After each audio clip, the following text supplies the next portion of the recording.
We are talking about the New York Jets bringing in coaches, bringing in GMs. They're bringing in everybody and their mama. Well, guess what? We bringing in somebody to talk about them bringing in all these people. All right, we're going to analyze, and is there anybody else that they should call? We got Third Party Thursday right here, right now. Boy Green meets Woody. Can you guys help us get a jet chant here? Going. Oh. Yeah. Come on in. There you go. Okay.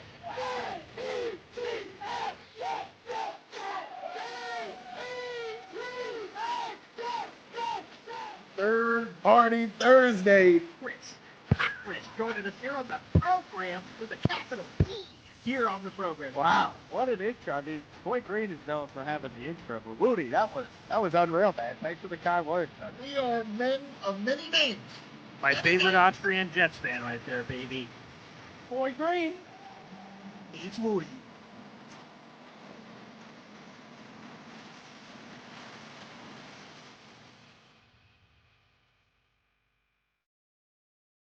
Welcome to another episode of Boy Green Meets Woody. It is your boy, James Woody. We are Woody, rocking everywhere.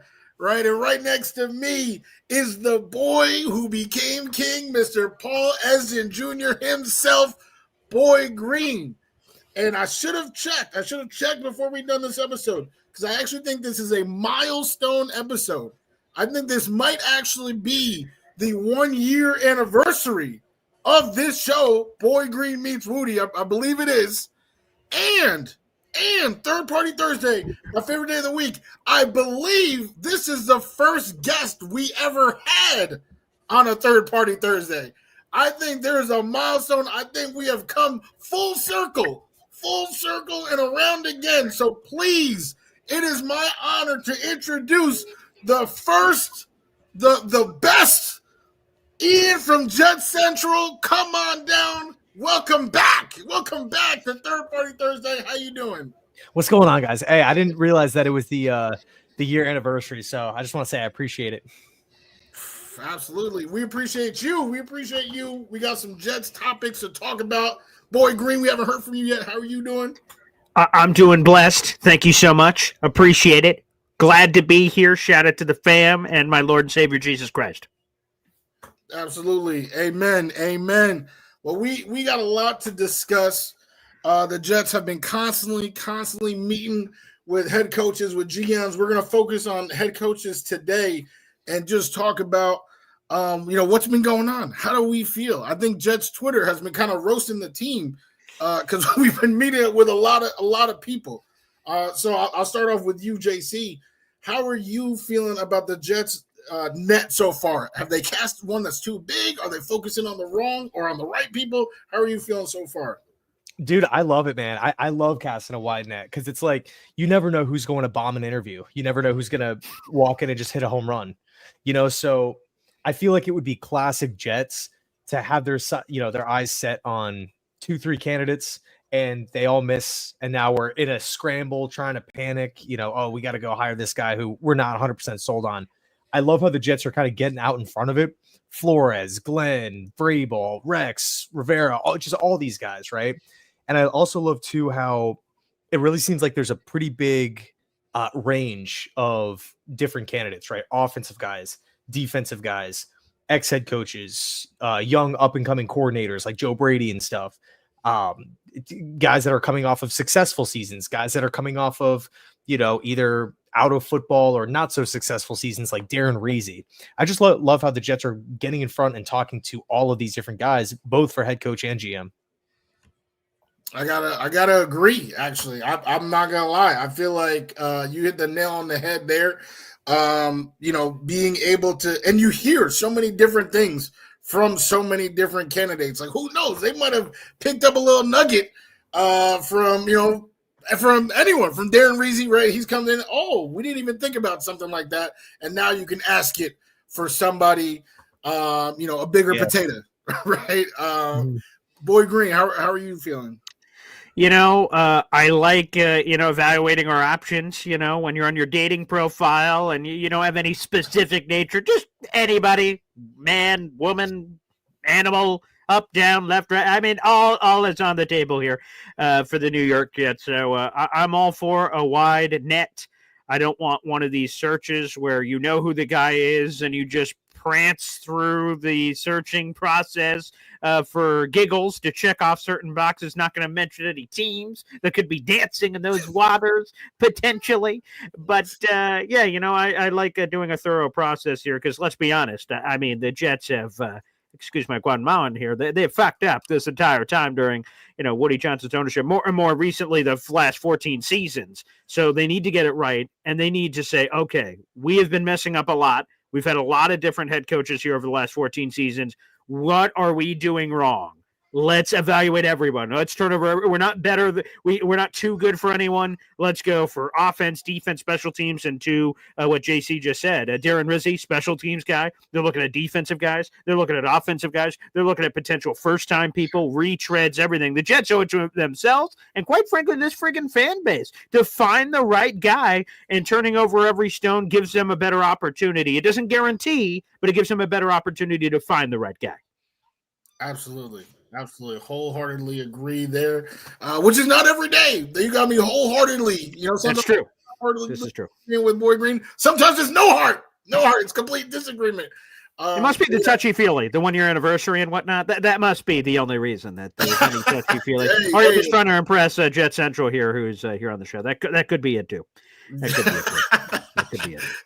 Hey, there must be something in the air. I don't know. So 1-year anniversary. I've got an idea of what that could be, but that's neither here nor there. Now, let's get into this, okay? And we can go around the room with this one. They're interviewing or scheduled to interview a lot of guys. But there's still some that other teams are looking at that they aren't. So I think it'd be interesting if we can all either come up with one name or a few names that other people are looking at, or maybe no one is. Maybe that name's just sitting out there like, the heck? Why are not the Jets investigating that? And we'll throw it over to Ian from Gas Darn Jet Central, for God's sakes. He is the Messiah here. We bowed down to his Jetto. If anyone has the correct answer to this, it would be Ian. JC, who is someone that the Jets are that's not on their list? And again, that's probably a short list because like everyone on planet Earth is on this list. But who is someone they haven't looked at that you want them to look at? Maybe a name no one's talking about that's on your personal list. Who should the Jets be talking to that they aren't right now in your mind? Well, I think something to make a note of is, some of the bigger name guys like the Ben Johnsons, the Cliff Kingsburys, guys like that. We don't really know like what's happening behind the scenes. Maybe you guys do. I don't. Maybe the Jets reached out and Cliff's like, nope, I'm good. I don't want to work with Aaron. I don't want to work with, this cap situation, whatever it may be. We don't have a top pick, so I can't go out and land my quarterback that I want. Maybe Ben Johnson said something, something similar. And it's just kind of like, let's not waste everyone's time here. Because, I mean, man, if the Jets are interviewing Darren Rizzi and the 10 other candidates, right? Spags, Nagy, Arthur Smith, all these guys, and we just don't contact Ben Johnson, that's a little crazy. We don't contact Cliff Kingsbury, who's putting in work for Washington. I would say the one name that's pretty surprising, though, is Liam Cohen. Because I mean, we've all heard the rumors with Mike Greenberg potentially coming in from Tampa, Jersey guy, knows Tannenbaum. And it kind of feels like a lot of reporters are like, hey, keep an eye on this one. And, obviously Greenberg coming over from Tampa, you would think that the Jets would want to, again, with their massive list of candidates, they'd want to at least talk to Liam Cohen and see what's good with him. But maybe Cohen said, no, I'm good too. So I don't know. It's kind of weird, but I would probably say Liam Cohen for me. Well, hey, JC, you're down there, so why don't you go give Liam Cohen a call? You got connections down there in the state of Florida, for God's sake. So why don't you flex low for the Jets? Try to see if you can get that one in motion, huh? Hey, well, people, I'll say this, man, because I'll see Bucs fans every day. They love Mike Greenberg. They also love really? There's actually a subset of Bucs fans that want Bowles fired to promote Cohen to head coach. Wow, that's really? an actual conversation here. Yeah. Interesting. Okay. And let me make sure I do this, babe. We're going to flip the banner. We got the Boy Green raffle leaderboard. By the way, we're also 2 members away from the next emoji being unlocked on the YouTube channel. So, guys, if you're feeling frisky, you'd like to gift a Boy Green Coffee Club membership, feel free to do that. Or buy yourself a Boy Green Coffee Club membership. That works as well. It's down in the YouTube description down below. Join the Boy Green Coffee Club here. It's only $2.99 a month. And also, if you gift a membership, it's the final option on YouTube. Money sign, final option, gift channel memberships. Feel free to gift as many as you like. And again, I'd love to see it before we end today's show. Again, we're just 2 memberships away from the next emoji. So let's see if we can we need to get a Jet Central one. We got a Woody one, for God's sake. We got a Boy Green one. We need to get a JC emoji happening there. I got to put in a call to the right people, see if we can make that happen here. There's no question about it. One name I have been banging the table for, and I want to put it out. There's Todd Monken. He's one I would love to see the Jets interview, because, again, just talking to smart people, because obvious, and I said this, I think, on today's show, on this morning's show, Boy Green Daily, shameless plug on my own channel. I'm not sure if a shameless plug is necessary on your own channel, but neither here nor there. That obviously the 30 people aren't all going to be hired for the 2 jobs, right? People are going to be more than not of the people they've interviewed are not going to get hired by the Jets. So, you could still learn from a lot of people. And here's the other. So Todd Monken's on that list. I really want them to talk to him. But Woody, before we get to your answer, I think there are 2 clear ones that the Jets have not interviewed that they should be. Do you know who I'm talking about? You know who I'm talking about, Woody? There are 2 clear and obvious. I have guesses, but no, you enlighten us. Okay, it's Pep Hamilton and Byron Leftwich. How the Jets have not talked to these 2 guys for head coach? Come on.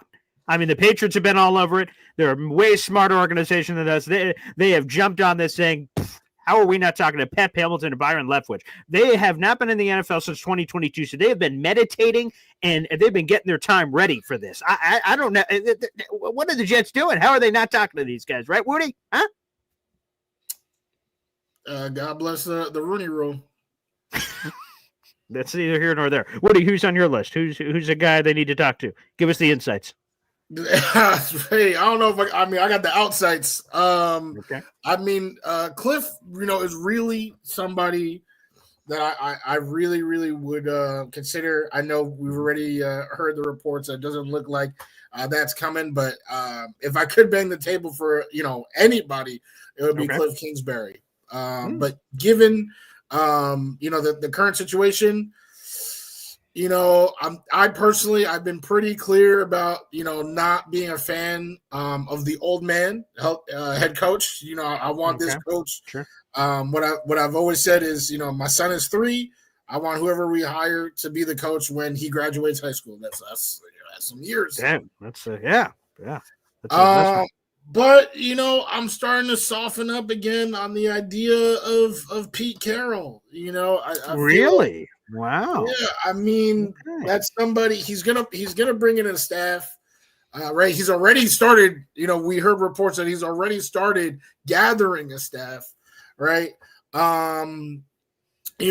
Offensive can develop, right? Personnel, right? We've already seen what he's done in a lot of different places. I think that if he comes here, he could build his own succession plan. He knows he's not going to be here for my son's graduation, so he would already have that kind of in place. So it wouldn't be the same. It wouldn't be the same, but he'd be building a circle of life. That we would be able to, build the team. That's my little nugget for someone who we should be considering, who we're not looking at right now. Well, let me just say this. I hope Pete Carroll is alive when your son graduates from high school. For God's sake. I'll say this about Carroll. He does not act his age. Yeah. At all.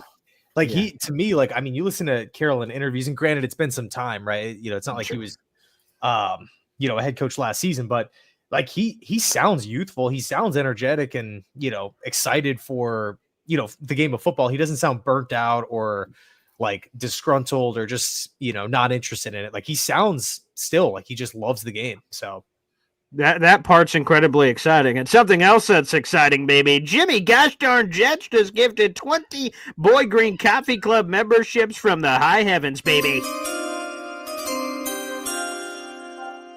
of this action, and how about one of these?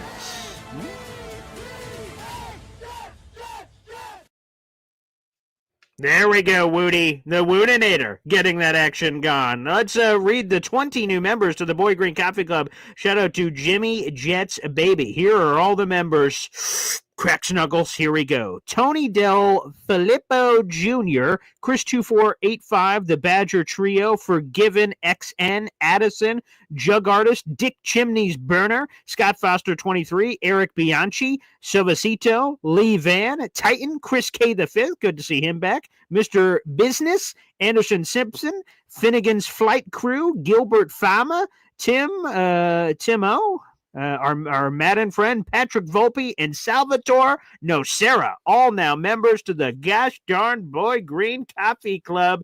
And sweet heavens above, let's we got to update the leaderboard here as well. That is terrific by Jimmy Jets. Get it done, baby.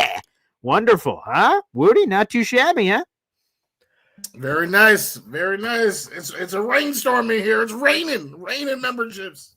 There you go. That is 30 gifted memberships so far, by the way, for Jimmy Jets this month, which is 30 raffle tickets to our wonderful contest. So we appreciate you, Jimmy, and also that emoji being unlocked. We'll be able to confirm that here in just a moment. Beautiful. All right, Woody, where are we going next, baby?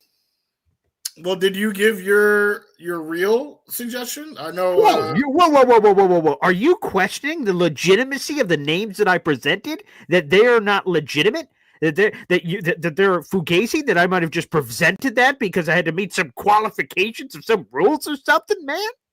Yeah, I am, Mr. Kraft.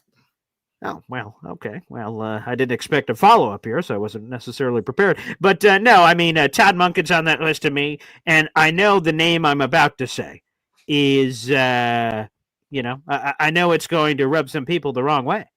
Chucky. John Gruden, man, he is a football guy. Now, I'm not saying I want to hire the guy.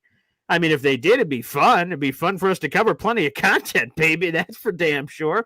But, yeah, man, I want them to talk to Chucky. He is a super smart football mind. I want to see him do some Gruden grinders for the New York Jets as part of his interview process. I want to see him circling the whiteboard and just do the, yeah, man, and do some of that action. That's what I want to see from old Chucky. So Chucky's on there. Todd Monken's on there.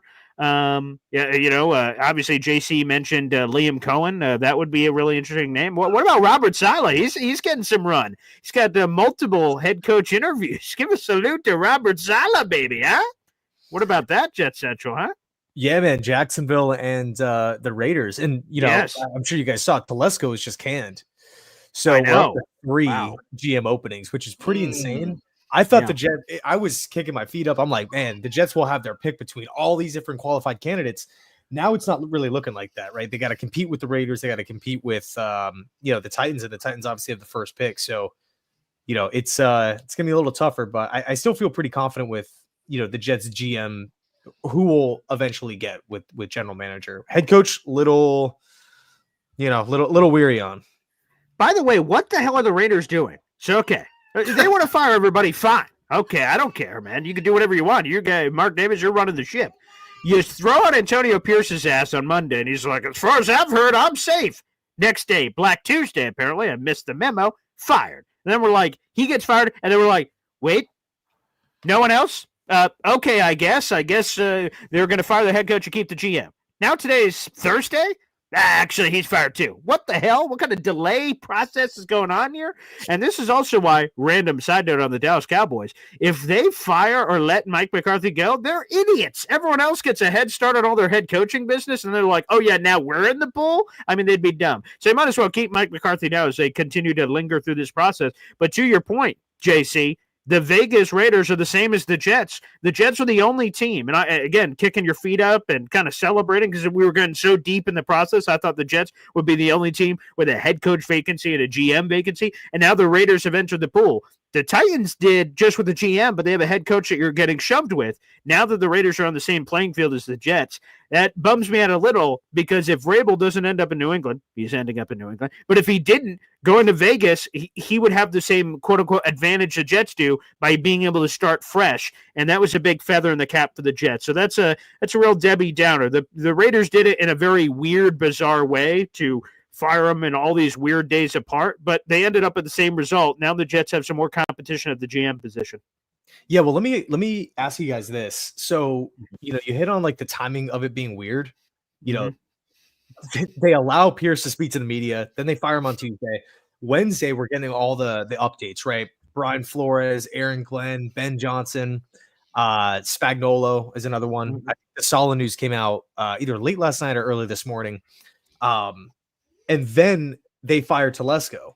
So like my thought process was, okay, if we know Brady's now in the mix, did they maybe hear from someone here, maybe through the grapevine, that one of like the top dog coaches, like one of the top tier candidates, wants more control? And the Raiders are like, damn, I don't know if we can go get Vrabel. I don't know if we can go get Ben Johnson if we don't get rid of Telesco. We need to go, fire Telesco, despite it only being 1 year, to now, give that proposal to a Ben Johnson or whoever it may be, right? Saying you can now help us pick GM, or, along with the money, along with the potentially a longer contract, you have more power here. Do you think that came into play at all, or no? Compelling, absolutely. And potentially to maybe. Hey now. But here's the thing though. So JC, you're right that they interview again. I'm making this up because I don't think the Raiders have interviewed the person that I'm referencing in Mike Vrabel yet. So like that wouldn't be a good example. But just for example, Mike Vrabel comes in there. They're like, "Oh man, here's Tom Telesco, your general manager." He's actually like, "Hey Tom, can you leave the room real quick?" "Yeah, sure, no problem." "Yeah, how do we fucking fire that guy?" And they're like, "Oh geez, if that's the only way I'm in." But and then they do it right, so that makes sense. But if we're all being honest here and we're laying our cards on the table, for instance, Jacksonville, they don't have a head coach, but Trent Baalke's staying. Trent Baalke, to anyone not in the Jacksonville Jaguars organization, like, how the fuck does this guy still have a job? So if they require a Mike Vrabel to come in going, why the fuck is this guy still here? They're like, damn it, Vrabel, you're right. We haven't heard anyone else say that, but damn it, you're right. Baalke out, right? Like, could he be another delayed fire that happens here? They talk to some big wig name head coach and they're like, F this guy, I don't want him. Hey, that's sort of what happened in a very weird way with the Jet search, right? Todd Bowles gone. Mike McCaviger stays on. He's like, I like the cut of the gym of this Adam Gase guy. And Adam Gase's like, sure. And then behind the scenes, fuck this guy. And then he eventually gets cut, but it's weirdly like after the draft and after free agency and after all that BS. So maybe to your point, this is a Pandora's box that we're going to get some more of these kind of delayed GM reactions because, and again, this news just happened today. It was happening when I drove home. And I just went, when I was driving by myself, I just went, son of a bitch. That's what happened. That was my first genuine raw reaction when I saw the little Tom Telesco fired. I'm like, God damn it, son of a gun, you gosh darn Raiders, you bastards. That was the initial reaction. So I think you might be onto something. Go ahead, Woody. Well, based on what I know about Saad Khan, and as a pro wrestling fan, Tony Khan, I didn't think that they would be less likely to take feedback like that and change their minds. I think he likes to, I guess in a way, he's kind of like a Floridian Woody Johnson with a mustache. Like he wants to be the dude in control that, makes the law of the land. Whereas the Raiders, and they got Tom Brady, they're trying to do things a different way. And they very clearly want Vrabel. Like Brady has said he wants Vrabel. Belichick would be nice. So like I can see Brady as, where he's at now on the totem pole in that organization being like, hey guys, this is what I'm hearing. This is what, needs to be done. Saad Khan, they tell that to him and he could be like, you know what, this interview's over, and just kick him out the interview. So I think it's two different ownerships. And that's what they say. A fish stinks from the head down. Well, in Jacksonville, it stinks. It stinks for sure. By the way, a shout out to Stephen James. Every time I get a YouTube super chat here on the show, we hear from my daughter, Zariah. Wow. Great to see all you guys. It's great for us all to be back together. I can't believe it's been so gosh darn long, Stephen James. But again, make sure you guys, if you're not already, and for God's sakes, I feel like my mother's been subscribed to his channel longer than mine, for Pete's sake, Jet Central. So make sure you guys look it up on the old YouTube sphere for all the latest in New York Jets land. And Jet Central is going like, all right, hey, what's going on, guys? And then getting right into it. So I'm working on my like Jet Central impression. So I'm gonna when it's ready, I'm gonna throw it at you in, and then you got to let me know. I'm not quite ready yet, but when it's perfectly perfected, and I'm ready to do it at a few comedy clubs, I'm going to be the first guy that sees it. Dude, I don't know if you guys remember, but Kevin from Buffalo Jet Fan did like a video. I think it was like a year or two ago. It was a while ago, and he was just doing like a bunch of different impressions. It was funny.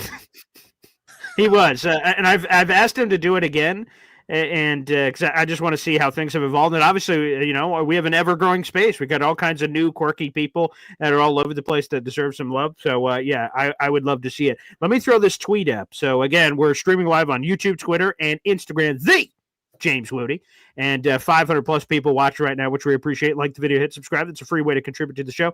Danny, in real life, he's a diehard Buffalo Bills fan that I know personally here in New York. And he says, rumor has it the Jets' final three is down to Mike Vrabel, Aaron Glenn, and Brian Flores. If this is true, because, I read once from Abraham Lincoln, everything you see on the internet is true. If this is indeed true, we'll go to each of you. If this is the final three, first off, are you satisfied with it being the final three? And who would be your pick of the final three? We'll start with you, Ian. Well, we haven't interviewed Flores yet. So, what if he steps in and he just tanks? Like the interview just bombs, right? So I think those are probably the three preferences. Like those are the three guys that the Jets are like, we want these guys. Out of those three, I'd probably, again, it does kind of feel weird with Vrabel because it just feels can't at this point. I just have a hard time seeing him signing on with the Jets. If we're being honest, sure. But man, out of that group, I think I'd go Flores 1, Glenn 2. And the separating factors, Flores having that head coaching experience, him being a couple of years removed from that, obviously working with Mike Tomlin in Pittsburgh, and then this is year 2 in Minnesota. So, he's had time to go over what went well, what didn't go well. I know everyone references the whole Tua comments. Flores, when asked about it recently, just kind of took the high road and was, he was an adult about it. And I love both candidates, but I think for me, Flores, because he has that AFC East experience, 10 years with the Pats, 3 years with the Dolphins, all those Super Bowl championships, and having specifically that head coaching experience really, it fires me up, but I would be totally fine with all three of those guys. And good nugget there. I think people forget about that one that you just said. He spent a year with Mike Tomlin with the Pittsburgh Steelers. That was the first opportunity, the first hand he received when the Miami thing happened. So he was already successful in Miami. 2 of the 3 seasons were winning. Then everything happens the way it happens. He gets an opportunity with Pittsburgh. Again, Mike Tomlin, one of the best coaches in the league, phenomenal Super Bowl coach. He goes over to Vikings with Kevin O'Connell, who's been an awesome coach. So you get all kinds of different flavors there, plus his own success he already had. It's pretty compelling. Let's throw it over to you, Woody. Rumor has it, according to Danny in real life, obvious NFL insider here. Jets' final three is down to Mike Vrabel, Aaron Glenn, Brian Flores. If that's the final three, again, are you satisfied with the final three? And who of the final three do you might as well do a ranking, just like Jet Central here, where he power ranked them. Your thoughts on both? Absolutely. I mean, on Tuesday's episode, we ranked who, we did. Yeah, I guess it's true. Candidates, the Jets have reached out to, who would we have top 5 out of the 13?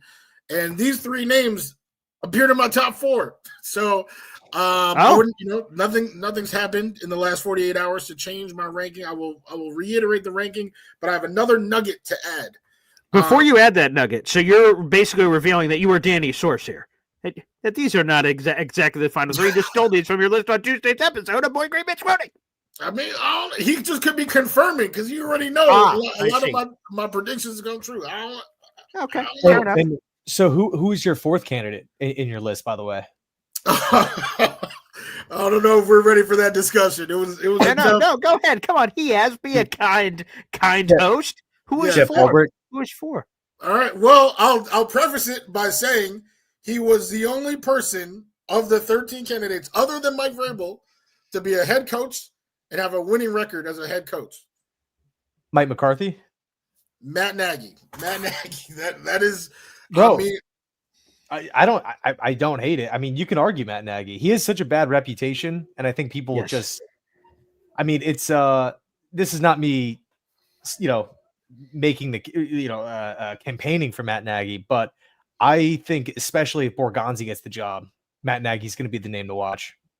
Okay, yeah. Chief Kingdom, baby. All I got, hey, he coached 4 seasons. He only had 1 losing season, and they act like he's worse than Adam Gase. I don't understand that.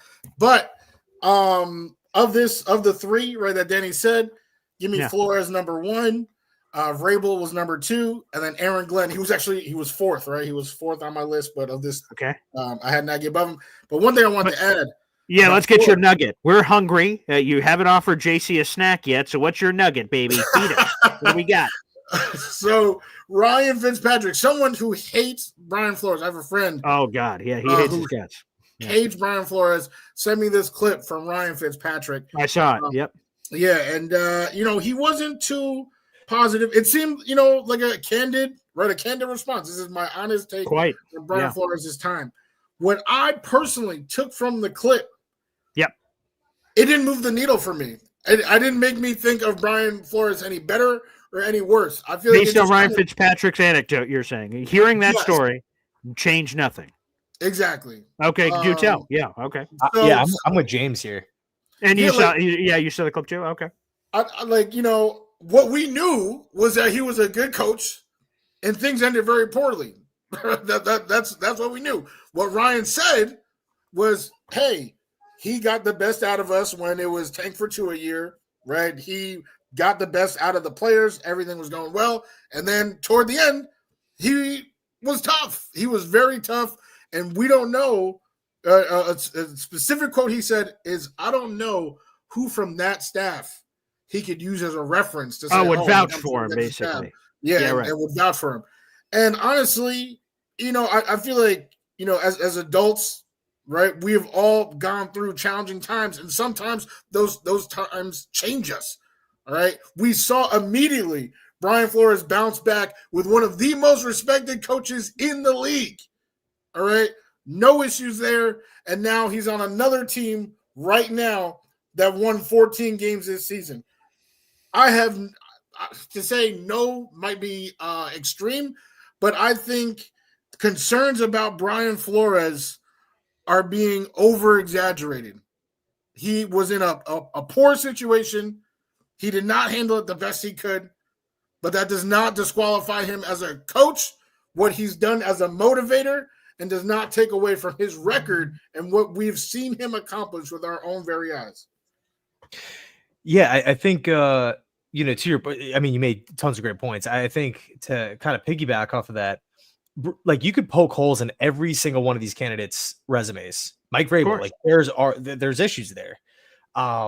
So, I find it like we can't just judge the available candidates to Andy Reid and Sean McVay and, take your pick on any of the great and, all the great coaches. Right. And also too, like it's years removed from that Dolphin situation. It's not like Adam Gase going fired, then hired immediately. Yeah. Or for example, I don't think this will happen, but if Saleh goes to the Jaguars, like has Saleh had any time? Did Gase have any time to like actually process what went well and what didn't, what he would actually change, how he would do that, while at the same time trying to get ready for his new job, working with the new ownership and the new GM and learning that. He was hired like in a week. I'd have to double check the dates, but from his firing to the Jets hiring him was somewhere in the ballpark like a week to 10 days. Right. So it's so quick. With Flores, we've had that 3-year gap. And in that 3-year gap, we've seen great defense. We've seen players rave about Flores. I mean, all the Vikings players love him. Also, too, I think another like feather in Flores's cap is he's doing this with like a mostly role players in Minnesota. It's not like they sold out and they signed, throughout all these splashy contracts and traded for Myles Garrett and have TJ Watt and stuff. Like he's maximizing this roster. James, I think you're spot on. Like people can learn and grow. Andy Reid was fired, in Philadelphia. With that 3-year gap, there's a lot of time to kind of look back and think about what you would change, what you would do differently. You could make that same argument for, Rex Ryan, but I think it's important. Yeah, you could. I mean, Rex Ryan has had plenty of time to think about it. 8 full seasons and counting. So you could say he's due. You could make that argument. By the way, we haven't heard this from you because you weren't on Tuesday's episode here, Mr. Jet Central, a.k.a. Ian. Who is number one on your list, or your top three, or what do you have for your own personal skin in the game? Where are you at, head coaching wise? Yeah, I mean, for me personally, I want the person who the Jets feel the most comfortable with as far as building a culture and changing Okay. the attitude around the team, whether that's an offensive guy, whether, first year guy, defense. To me, like that stuff comes secondary behind, is this guy a leader? Is this guy going to hold people accountable? Is this guy going to change the culture? Like Dan Preach. Campbell, culture Yeah. changer. For example, I don't want the Jets to kind of go into these meetings with like preconceived ideas and notions, like, oh, we really want an offensive mind. So Aaron Glenn can blow us away, have a great interview or two, but then in the end, it's like, well, even though we feel better about Aaron Glenn and we feel better about him as a culture changer, we want the offensive guys, so we're going to go with Matt Nagy or Arthur Smith or one of these guys. So whoever the Jets feel as though is that top, like, come in and change the program type of guy. Unfortunately, like we don't have a Jim Harbaugh this cycle. It would have been great to have a Mike Vrabel because you kind of feel like he checks that box. But for me, I think the biggest leaders are the top guys for me. And, out of the names that we currently have, I think Aaron Glenn and Brian Flores are probably the top two, despite them both being defensive guys. Okay. I like it. Wholeheartedly agree. I mean, it's almost as if you're reading from page 79 of my diary, like word for word. Oh, that is exactly Bro, did we just become best friends? I think we did. I love that. And here we are. It's not every year, although it feels like it for the Jets. It's not every year that we have a vacancy at head coach and at general manager. And so this is a lot of, as I've seen on the Jet Central YouTube channel and ours, there's a lot of content popping right now for all of these different interviews they're doing and searches they're doing. All of us, regardless of what candidates we vouch for or pound the table for, we all just we have a common goal. Get it bleeping right, for God's sake. So instead of talking draft and head coaching searches on January 9th, we could preview a wild card game. I just did Sports Talk Radio this morning. I had a Bills person on. He's like, oh, this is great. And, man, we're getting ready for the Broncos. And his last comment, this motherfucker. Let me just tell you guys this story real quick.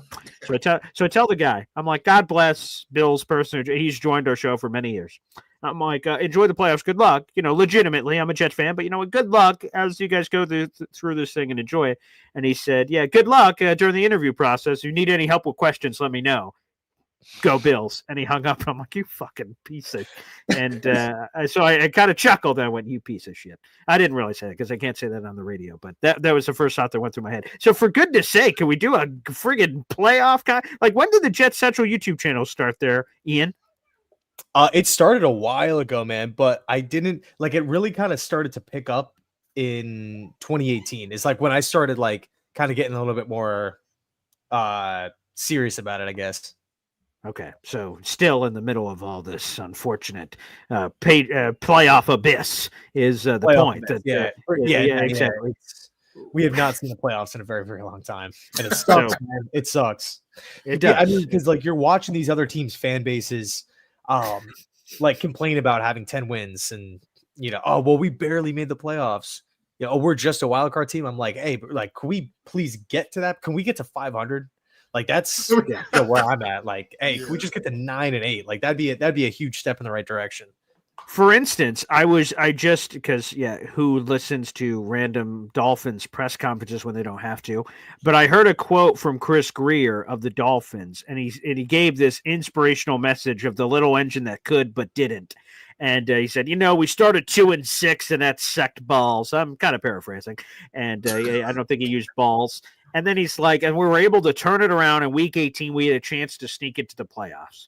Like, when's the last time? Well, I know literally the last time, but when's the last time, the Jets had a chance in the final week of the season to be in or out? And it was 2015, literally 10 years ago was the last time they had a chance. And this stupid ass Dolphins team started 2-6, and they somehow had a path. It didn't work out, obviously, but they had a friggin' path to make the playoffs. So I just want games that matter. That's what Joe Douglas kept saying. We're meaningful games in December and January. Yeah, thanks, Joe Douglas, you bastard. But that's what we need. For God's sakes, for the love of everything that's holy. I thought it'd be this year, thought it'd be last year, and it hasn't been so far. But that doesn't mean it can't. I don't know who our quarterback's going to be, or head coach, or GM, or anything.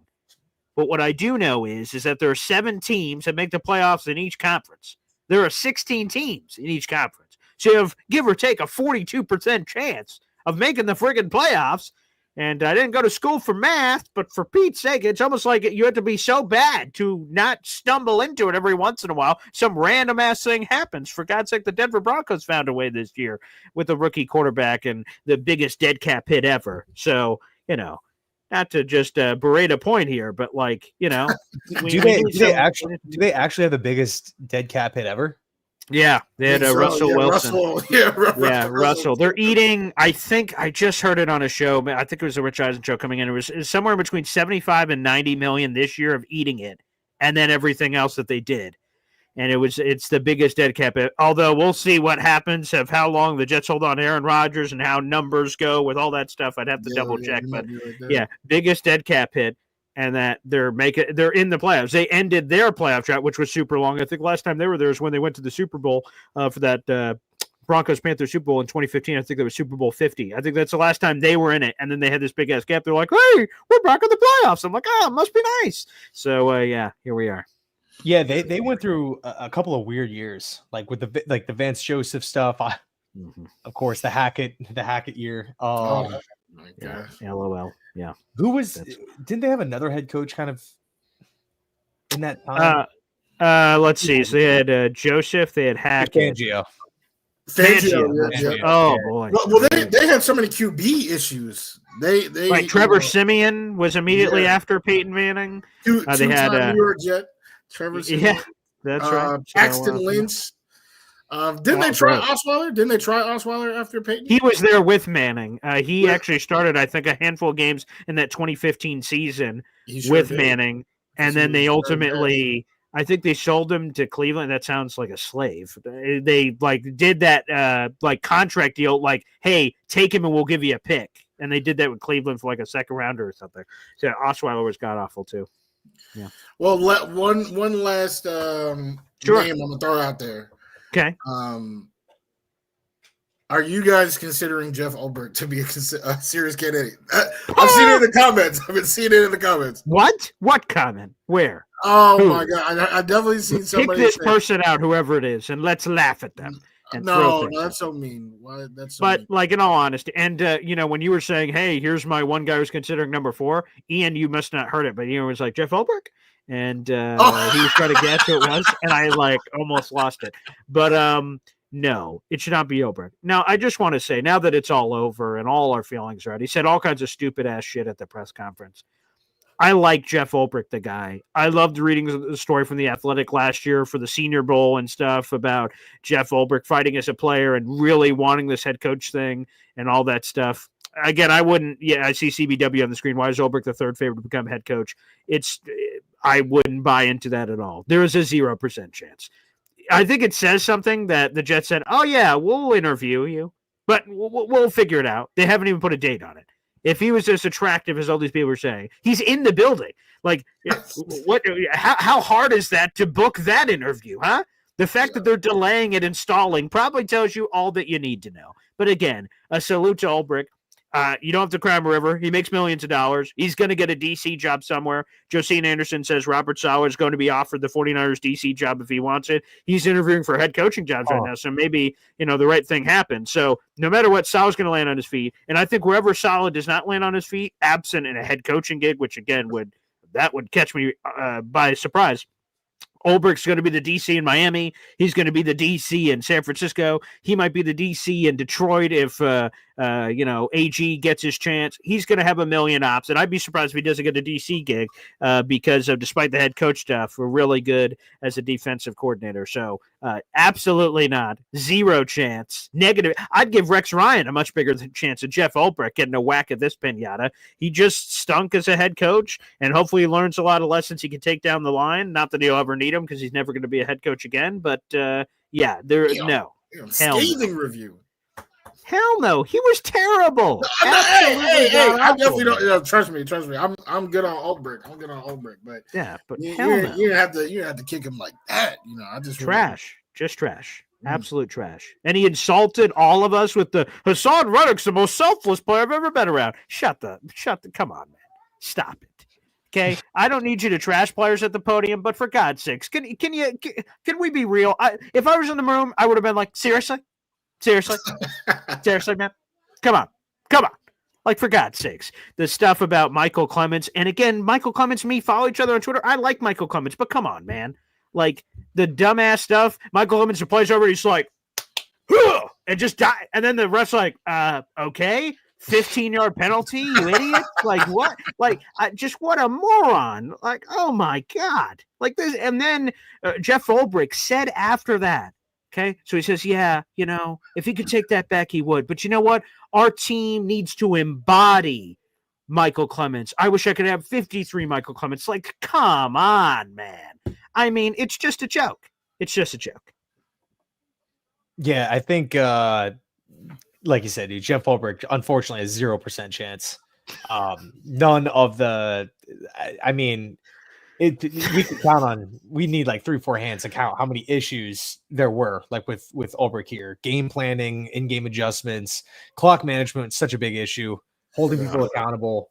Yes. Press conferences. It just kind of felt like he was just trying to hold it down and get to the end of the year. So like, I'm not trying to ruffle any feathers. I'm just, I'm not going to throw anybody under the bus. I will say though, Ulbrich never took a shot at the media. He never threw Saleh or a player under the bus and just said, blamed anyone else. He took accountability himself. Yes. And he also, had to step up on the, on whatever it was, like the last day, the last real day of the season where Woody Johnson was absent and Ulbrich had to answer the questions. So I will give that to him. I do like him as a guy. And personally, I hope he bounces back on his feet. I've actually heard a couple Colts fans talk, like amongst themselves, like, hey, we can go get Ulbrich because they just fired Gus Bradley. That's true. Similar defense. Yeah. So Ulbrich potentially in Indy, according to Colts fans, potentially. Yeah, see, there you go. Again, I know a lot of people are making jokes here in the comment section like, yeah, Jeff Ulbrich could be a defensive coordinator in the NFL Europe League, which doesn't exist anymore. So I see all the jokes. But again, as a purely defensive guy when he had his crap together, he was a good defensive guy. But he chose to be the head coach and defensive coordinator at the same time, wrote it all out, had multiple opportunities to change that reality. He did not. And then at the end of the season, it's like, you know what? If I could redo this thing, I wouldn't have done it. And I'm like, okay. Thanks, Ulbrich, for telling us that now. Like, he's like, honestly, I would, if I'm head coach ever again, definitely going to be a CEO type. Oh, thanks, coach. Thanks. It's like when in an NBA game, to bring NBA in, like there's a clear and obvious foul. They don't call it. They let the game keep going after the game. The ref report comes out. Yeah, we fucked that up. Sorry. What do you mean, sorry? That's not going to change a win or loss, man. What the hell? So, that sort of gets me too. But that's basically what Ulbrich did at the end of the season. By the way, a shout out here to J-Boy for 10 Boy Green Coffee Club memberships here at the Buzzer at the end of the show. Not too shabby. And also, Ian, we need to bring this back.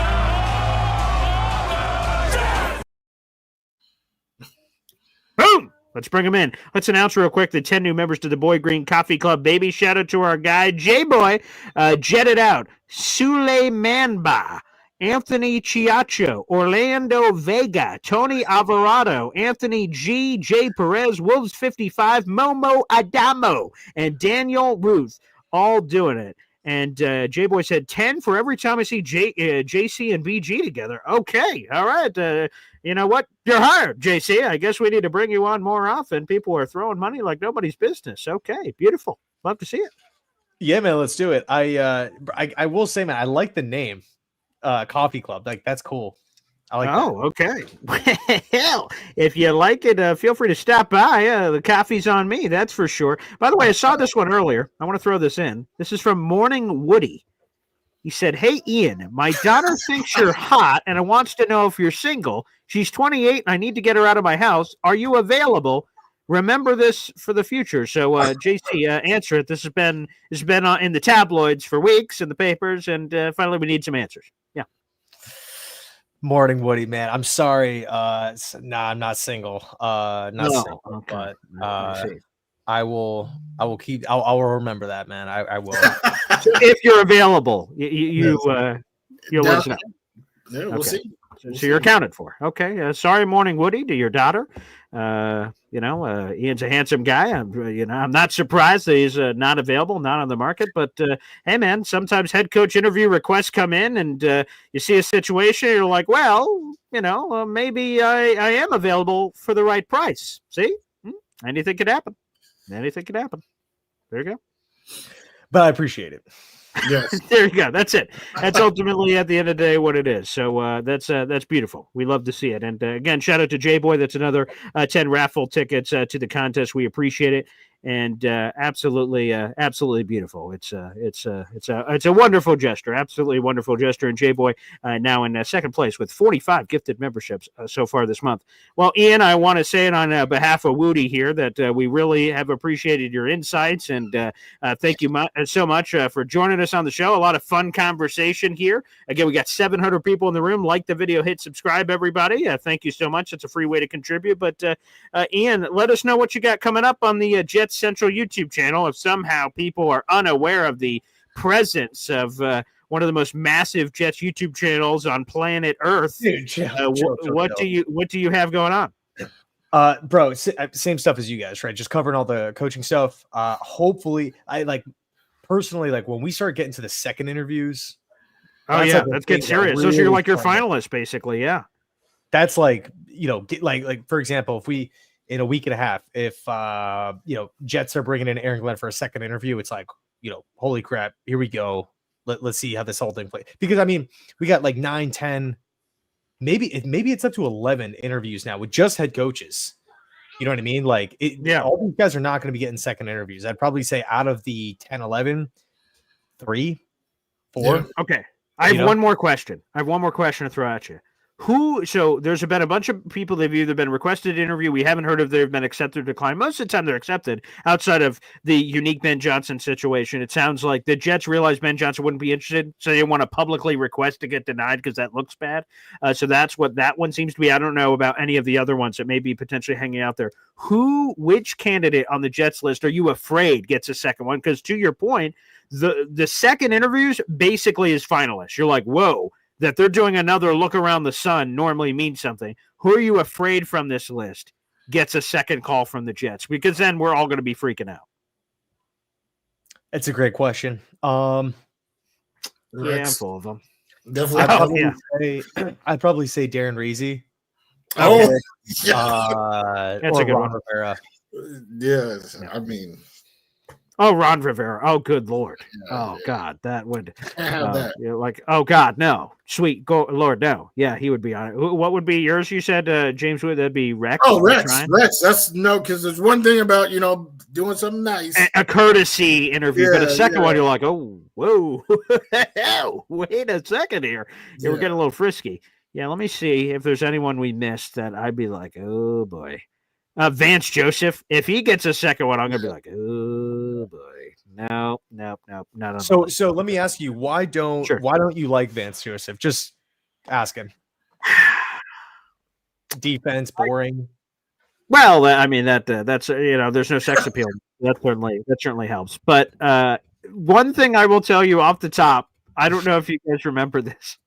But I'm pretty sure it was Vance Joseph's first game. I hope you guys remember the guy's name. But on Monday Night Football, the ESPN reporter that did that game, oh my God, I'm going to have to try to find it now. His name was like Sergio Garcia or something. It's not Sergio Garcia, but it was something like that. And he said, I spoke with Vance Joseph before the game, and he is having the time of his life, and he has brought his diversity to this team. And it was one of the craziest things ever. And like I said, I'm going to have to try to find that now. The ESPN reporter's name was Sergio. Let me say Vance Joseph, see if it comes up. I'm not sure what this has to do about Vance Joseph's. Yeah, Sergio Dip. Sergio Dip. That was for Vance Joseph first game, and he talked about Vance Joseph at the time of his life. You guys review that clip. Put that one on there. That's a goodie for Vance Joseph. By the way, something I forgot about Vance Joseph was that he played for the Jets for a cup of tea in 1995, so he was on the list there. So shout out to Vance Joseph, apparently, who was there. I mean, he was just awful as a head coach. I mean, that's the first one. 11-21 was his record as a head coach with the Denver Broncos. It just didn't seem sort of in the same way that like Jeff Ulbrich has had it, and Gerard Mayo's another one I'll bring up. Like Jeff Ulbrich said things with the media and did things during the game that you're like, oh boy, he just doesn't have it. Gerard Mayo, a lot of that happened at the press conference. Obviously, the team was not good either, but Gerard Mayo would say all kinds of things that we have to backtrack. He didn't seem to be a leader of men. I got some of the same vibes with Nathaniel Hackett's another Broncos failure that they had. He didn't really have the temperature of the team. He didn't really seem to adapt well to situations. I think there are coaches that are on this list that I think are good coordinators, and that's what they should stay. I think Steve Spagnuolo is another one who got an opportunity in St. Louis, and maybe people will say, it was a shitty situation in St. Louis and he gets burned forever. So be it. But he's a guy who's a great defensive coordinator, but was a shitty head coach. And I think Vance Joseph is one of those guys who's a really solid. He was the architect of, what did John Gruden call him? The no-name Orange Crush defense, or the unknown Orange Crush defense, whatever he called them. And, yeah, that's it for me. I just get bad vibes for Vance. I hated his head coaching tenure, his defensive coordinator stuff so far, and his interview opportunities. It just, to me, I haven't gotten the sense that he's learned any of the lessons. And sometimes you can't. The lessons are, I'm not a head coach. So that's the vibe I get from Vance Joseph. He just gives me the heebie-jeebies. Plus, you mentioned all that stuff about him being a defensive guy. Although, like I said, there are defensive guys on my list, so it's not like I'm just biased against defensive coaches. Aaron Glenn's on my list. Vrabel's on my list. All kinds of defensive guys are on my list. But I just get really bad vibes about Vance Joseph, and I think it'd be a disaster. Yeah, fair enough. Yeah. Rudy? About Vance? I mean, I don't really, care too much. He's definitely not close to the top. Yeah. I mean, I agree that, some people do learn from their first stint. Some people don't. I feel like that's a big thing. And his first stint was so bad. I feel like, a lot of times when, we are talking about somebody's second stint, there are nuggets you pull from the first that you can project onto. Well, if this happens for the second, then we're good to go. And, for all the Matt Nagy that's high on my list, I think there are things where I can say, division title, right? 12-4, multiple playoff appearances. If we can bring that part, to the Jets, then we're looking good. But Vance Joseph, there's nothing from that I can say for this. So that's why, he wouldn't be close to my top for this. By the way, here's another nugget. Vance Joseph had back-to-back losing seasons with the Broncos, so his overall record was not good. Okay, so he had back-to-back losing seasons: 5-11, 6-10.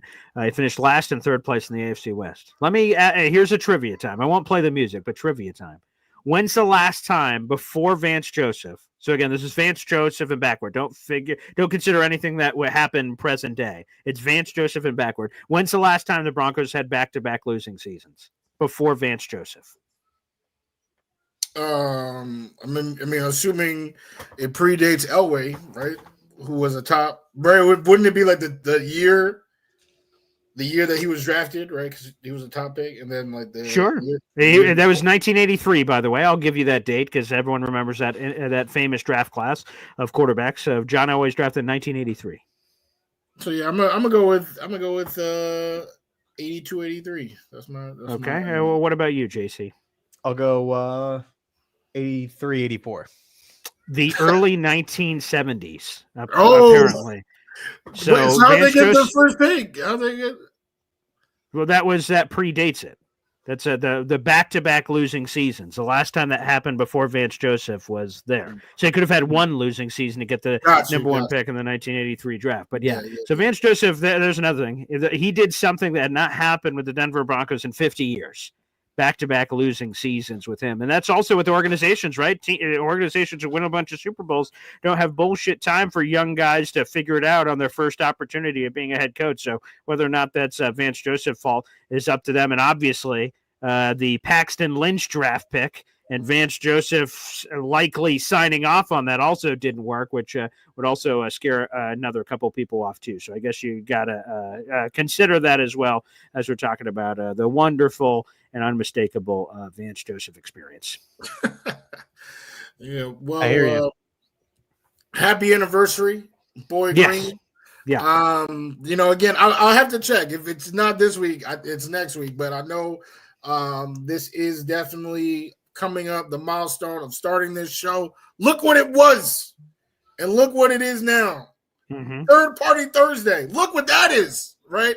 And who Yeah. we've had on, right? All the different Third Party Thursdays. Number one in our hearts, number one in that list, Ian, Jet Central. You guys know what it is. We've been seeing in the comments all day in the comments, right? People have been loving the camaraderie that we got going on this show. I mean, I've had a blast, and I can't wait. I guess episode, for the 2-year anniversary, maybe every anniversary, Yeah.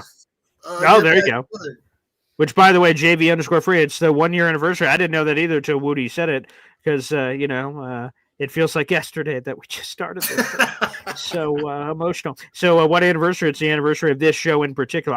This YouTube channel for me has been open for 5 years, and I've been doing Jets podcasting for like 15 years. So yeah, man, this is it's beautiful, absolutely awesome. So again, Ian from Jet Central, one of the best in the business. We appreciate you as always for taking the time, man. Yeah, man, of course. It was a blast. I always love hopping on, and I'm pumped for the next one. There you go. Woody, any final thoughts? Just I'll say this. Gratitude, obviously, to you, Boy Green, and to you, Ian, for a fantastic show. And please, if that top three, Danny in real life, if those three are real life, let's go. I'm cool with any of those three. Okay, we can only hope. Thanks, everybody, for tuning in, and we'll see you next time. Take care.